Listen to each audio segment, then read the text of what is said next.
Hey everyone, welcome to this week's episode of the Digital Marketing Scoop. This week we're talking with Riona Hegarty and Clióna Moynihan from OverC. Hey guys, very welcome to the podcast. Thanks a million. Hey, Thanks for having us. Riona, if you want to kick off there and just introduce yourself and a little about OverC and what you do there. Yeah, so my name's Riona Hegarty. So I am the CMO at OverC. So we're based in the South Mall there, just above Republic of Work. So what we do is ultimately our mission is to help public venues deliver a clean, safe, secure, and service-rich environment that's without compromise. So how we do that is there's a lot of talk about frontline workers. We digitize frontline operations. So eradicate a lot of the complex paper-based manual processes. We all know the check-in at the back of the toilet door. So what we do is we digitize that and ultimately helping to improve communication, collaboration, connect often disparate workers, improve productivity. But on the management side, then it gives them complete transparency of their data at frontline operations in real time. So to make more data-driven business decisions. So ultimately helping to get better control of costs, ensure compliance, with safety regulations, and ultimately deliver the optimal customer experience. This is a really interesting time for you at the moment, so I would imagine. Definitely. I mean, for us, it's a bit of a weird one because in terms of our markets at the moment, it was like a light switch. It's all of a sudden, it just has turned off because every public venue and facility is closed. Mm-hmm. But ultimately, it's difficult for us now, but it's actually accelerated our market after this because where we found ourselves in the market is frontline workers are probably the workers that are most left behind in terms of digital transformation and technology. So last year, I think it was the one area of tech that was growing. It was 30% year-on-year growth enabling tech to the frontline. So, but it's still a very young, immature market. So we've spent a lot of our time educating people on the value of empowering these people with frontline workers technology. Whereas now what it's brilliant for us is all of a sudden frontline workers everyone knows what a frontline worker is. And everyone now is understanding the importance that technology can have, the role they play, even, just the importance of all frontline operations like cleaning, hygiene, all those things that might have been taken for granted before.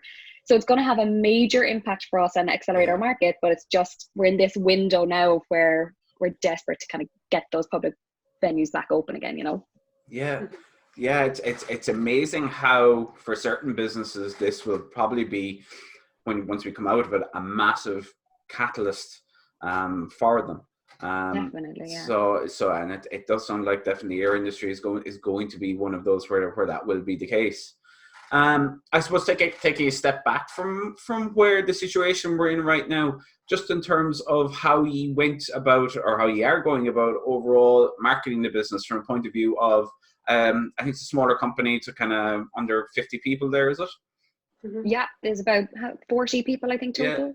Yeah. I would say your backgrounds, I think, would have been like Dell and SolarWinds and these bigger companies with, I'm sure, crazy marketing budgets. So how did you tackle the challenge of marketing a smaller business? I'll leave Clióna take this one because you're in the thick of this, Clióna. Well, I think one of the biggest things obviously is budget is very different. When you're in that corporate world, it almost feels like, you can kind of just start with budget and then work backwards, So I think what we found is you have to be so much more agile. You have to really think about what you're going to prioritize. It's been really interesting, and particularly at the moment, because I think, a lot of times in the corporate world, you can be really kind of stuck in a strategy and stuck in kind of a messaging framework. Whereas, we've been able to just flip our messaging on a dime because we're a small and agile team and we can kind of figure that out as we go. So yeah, I think that's one of the key differences. Very interesting. Yeah, I suppose that is from, you probably had a big chain of command to get through before you could make changes, whereas now it's we need to do this, let's get it done right now. Exactly. I think that's actually one of the biggest differences I've seen always between working with a large company and a small company is the ability to adapt. And you always think it's going to be the big companies that will have the ability to adapt, snap of the fingers because they have the budget for it, but actually the chain of command really slows marketing down in big companies, I think. And one thing I've noticed though is 100% agree on that. It's like the ability to like course correct and just adapt quickly. But it's funny, what I notice is like a lot of other startups or scale ups or smaller businesses who can be that agile, it still doesn't mean you're going to get it right. Like so many people now are, especially with COVID, just, which is brilliant, offering their tools for free where it makes sense, but everyone now seems to jump on the bandwagon. And I think where some companies have lost their way is by all of a sudden focusing on COVID-19. How can I create noise? How can I still be seen and heard? Rather than constantly staying true to, okay, what do my customers need? What has changed for them? So, you know, for us, we were about to take that leap to say, okay, offer our stuff for free, get it out. And then we suddenly stepped back and had conversations with our customers and realized that wasn't what they wanted. If it made sense to help them, we obviously would, but it was more on a targeted basis. So I think that's where you got to be careful, is not just get too swept up in the speed of things and constantly stay close to what am I actually trying to do here and what do customers care about and what's going to be relevant for them, you know? Mm-hmm.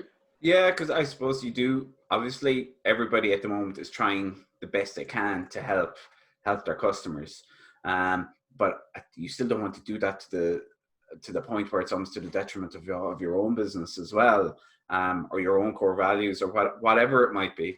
You know, everybody still needs the business to function correctly. We can't just be like, here's everything for free. Because you know it's only sustainable for so long, basically. But it is nice to see, though, everybody kind of trying to help in whatever way they can, or it's big, small, whatever it might be. Definitely, yeah.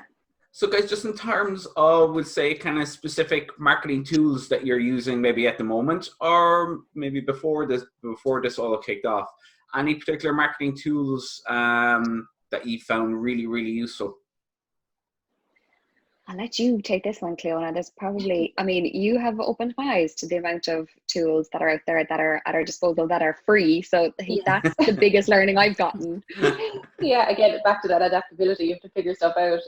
So I think our main piece of software that we're using is HubSpot.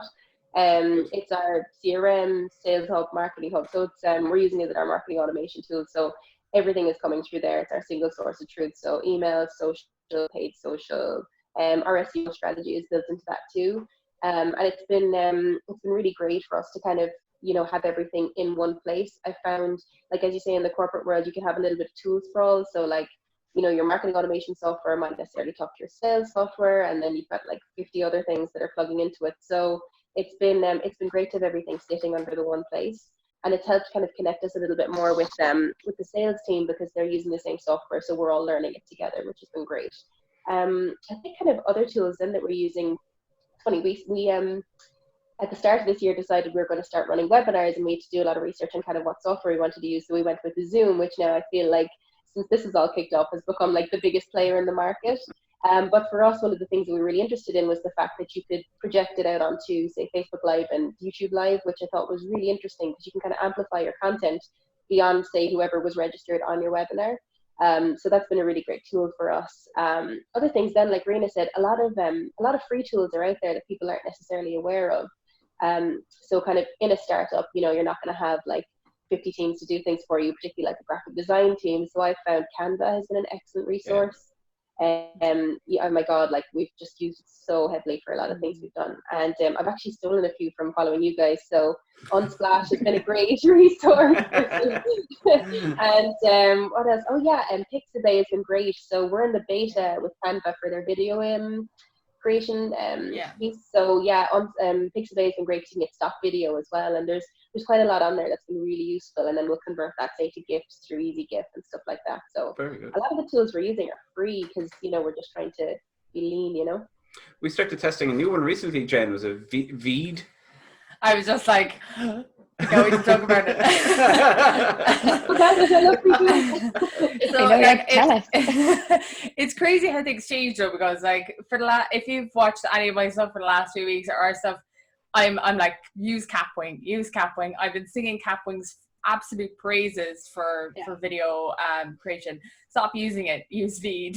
There's a new one called Veed, veed.io, and it's just fantastic. But the main core difference that I find between it and Capwing is that it's the same price, first of all, but also it exports everything in much higher quality and has just a much wider array of tools and doesn't really crash as often. It's never crashed on me, actually. So it's a really, really, really good tool, but I'd highly recommend it if Capwing wasn't quite working out for anyone after all my talk. So are you captioning videos and stuff with Veed now, is it? Yeah, you can caption your videos. It'll auto do the subtitles for you. Or you can download your SRT file from YouTube and re-upload it into Veed as well. And it'll do everything from shadowing the text to making it all capital letters, or you can just flick. It's just a click of a button to change the whole styling of it, and it's a really, really good tool, worth checking out for sure. Definitely, I'll have to check it out. Cool. It's on the list. It's on the list. it's a long list, I'm sure. Yeah. Yeah. Definitely, yeah. And where, in terms of your marketing budget at the moment, guys, where is that focused mainly at the moment? Are you doing a lot of offline stuff as well, or are you focused mainly on all the online platforms? This has probably shifted. There's almost like before COVID-19 and then after. Yeah.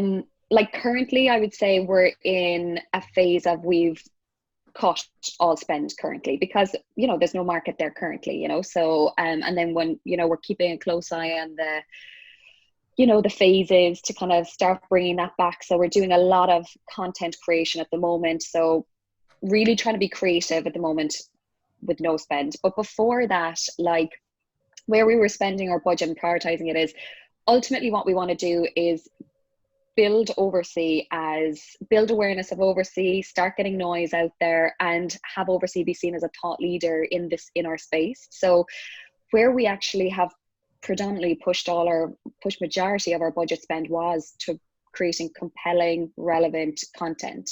So we recently did in January a survey to over 1,000 plus frontline workers to kind of understand how they feel valued, the tools they use to really give them a voice, because there's not a lot of data out there. There's data out there talking about from management on, frontline workers and empowerment and technology, but there's no one's ever really asked the frontline workers. So we did that, and we got amazing data back, and we're building that into 2 research reports. So a lot of it is focused on content, because ultimately I think no matter how many campaigns you run or whatever digital marketing campaigns or strategy you run, to me, content is the key, and it has to be relevant and compelling. And then once we kind of have that content roadmap, it's then looking at ways in which we can push that out. But because budget, it's about prioritization, we probably put more emphasis on spending and creating content, and then trying to utilize more free channels to kind of get that out there. Yeah, I mean, it's a great strategy. And as you say, look, the old saying, content is king, definitely, I think it does hold true. One interesting thing we found in the past few weeks is obviously we're producing a lot of video content.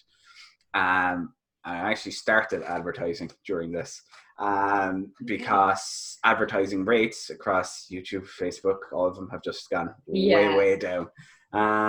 So it is very interesting in terms now of, if you have all this great content, okay, now is actually a very good opportunity to get it in front of the people you want to get in front of at probably a much more reduced rate than it was 2 months ago. So there's definitely opportunities there. But again, as you say, it is to focus on the content. A sales message right now is worthless. And and that's what we've been doing a lot of work on is because as well, another point to that is people are at home now, maybe not be working, maybe a bit less busy, or might have a bit more time now to actually do research, engage in more content, which I'm finding even I have a bit more time to do. So that's why, Clióna, you've done a lot of work on this. There was almost like this period where there was nothing we could do, no matter what. We were a bit quiet because we felt from talking to all of our customers and talking to our target market, they were in absolute panic mode. I mean, they weren't even able, they were just trying to keep the lights on, survive. Yeah. But now in the last 2 weeks, we've seen, like, you know, there's talk of the new normal. People are starting to see light at the end of the tunnel and starting now to say, right, what do I need to do to get back open? What are the things I need to be aware of? So, Clióna, I mean, you've done a huge amount building and reshaping our content roadmap and our content strategy for that.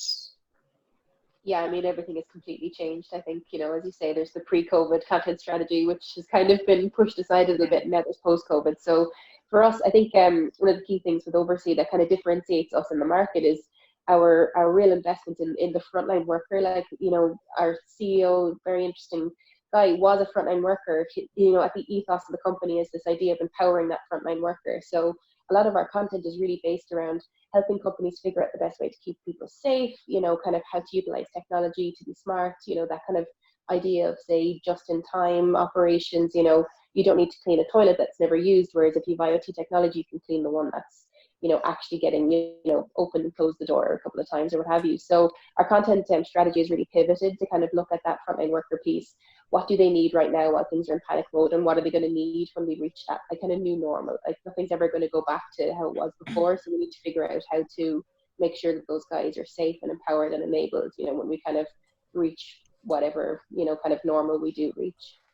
Do you envisage the technology you have? We'll say, obviously you're saying we're focusing the frontline worker, but, you know, as we say, the new normal. I mean, a lot of, I suppose, high traffic or high footfall businesses may need that, your services as well, as opposed to the frontline, I would imagine, going forward potentially. Yeah, and like where that's actually kind of what something we say is, like, you know, we target high footfall, high risk public venues, because where there is any public venue, there's anywhere there is high footfall, that's where we play, and that's where we can support. Because where there is high footfall, a lot of, and this has always been the case, where these public venues have to ensure they're delivering a clean or a safe and secure environment. And, you know, a lot of the time we say we believe, and I thought this the same, was that cleaning is actually just, you know, as a customer service, but it's actually health and safety. You know, cleaning is to avoid slips, trips and falls, to avoid incidents. So like anywhere there is high footfall, those venues naturally need to employ a lot of frontline workers who, like cleaners, security guards, maintenance, you know. So it's kind of all of those operational roles that you'll find in any high footfall venue are absolutely critical, you know. Mm-hmm. Yeah, it is. It's going to be very interesting to see your landscape after this. I'm sure the customer base will probably change pretty rapidly. I know. Well, here's hoping. Yeah, I feel like we're going to have to schedule another podcast with you in like 6 months, because I'm dying to know already. I know. Yeah. It's an interesting time. It'll be like after. How long? Sorry, Clióna.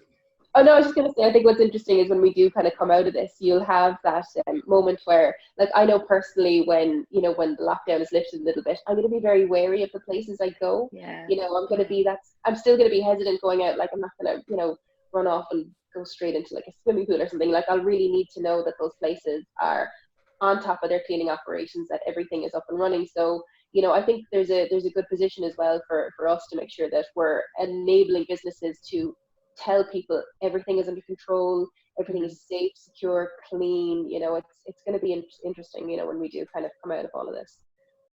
Like, a lot of it is proving it. Like, it might be, it could be done, but it's like, I'm going to want evidence now as a customer, consumer, to show me, you know. Exactly. You have your audit trail, at a click of the button, you go, here's every single time this space exactly. is Yeah, the regulatory environment in a few could change fairly rapidly as well. Definitely. So it's going to be a very very interesting space in the next 6 to 12 months, I think.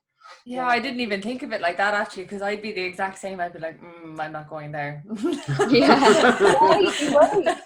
We're all going to be germaphobes. Yeah.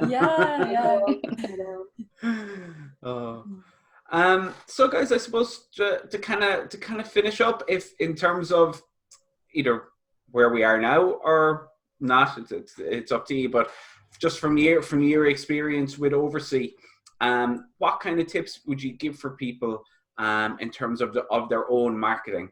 So, you know, in terms of developing a startup, in terms of the plan they should put together for themselves, and the marketing strategy they should put together for themselves. Any kind of tips or any kind of learnings you've had from OverC?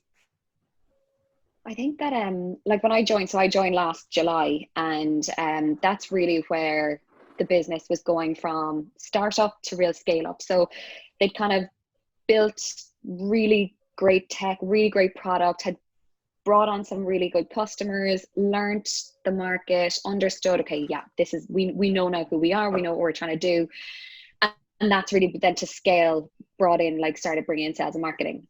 But when I came in, like, I mean, I think the most tempting thing is to, you know, you want to hit the ground running, especially for marketing, you know, you want to show ROI quickly, but I think it's too tempting to like just launch something immediately. I think that's more of a short-term view. And I had to do a lot of education internally on this as well, where I had to say, okay, I know you're all eager to get going, but we need to take a step back to really identify and build the foundation blocks to say, okay, one, who actually are we and why should people care? And in my first week, I sat down with, I think it was like 7 or 8 different people, and a lot of them were there a long time, a lot of different, across different roles in the organization. And every single one of them explained the value completely different. And I could not get my head around it, couldn't hit the nail on the head about like, what are we doing here, you know? So if I couldn't understand it, you know, how could a prospect, you know, understand it? So I think for me, it's about going back right to the start. Like I love Simon Sinek, you know, start with the why. So I think it's like, why should people care, you know, and then working back to how and what you do. So since I started, we did a huge amount of work building that value proposition, looking at our ideal customer profile as well, and really defining where's our sweet spot, who our buyers are, why should they care, again, through asking that question throughout.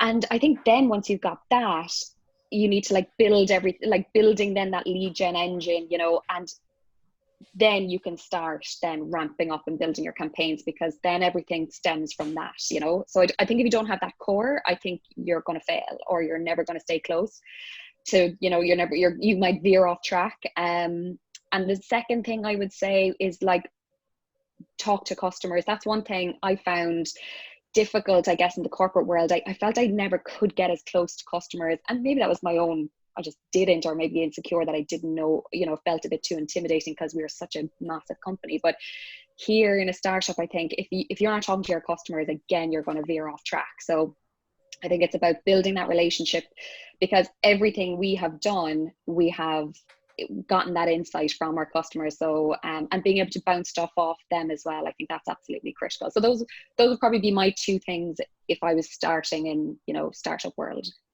Cool. Clióna, anything from your end? Yeah, I think you know, like what Riona was saying, is getting to talk to customers. I think for me, my number 1 tip for moving into a startup, say from a larger environment, is get to know the sales team really, really well. Like, get to hear what they're hearing on the phones, you know, listen to the kind of pain points that they're hearing from customers as well, and just really listen to what they need. So quite often you might be building a content strategy that you think is spot on, and then the sales guys will say, well, look, I've had an awful lot of this on the phone, so maybe we should speak to that. So I think that's the big thing, is like really gelling closely with your sales team.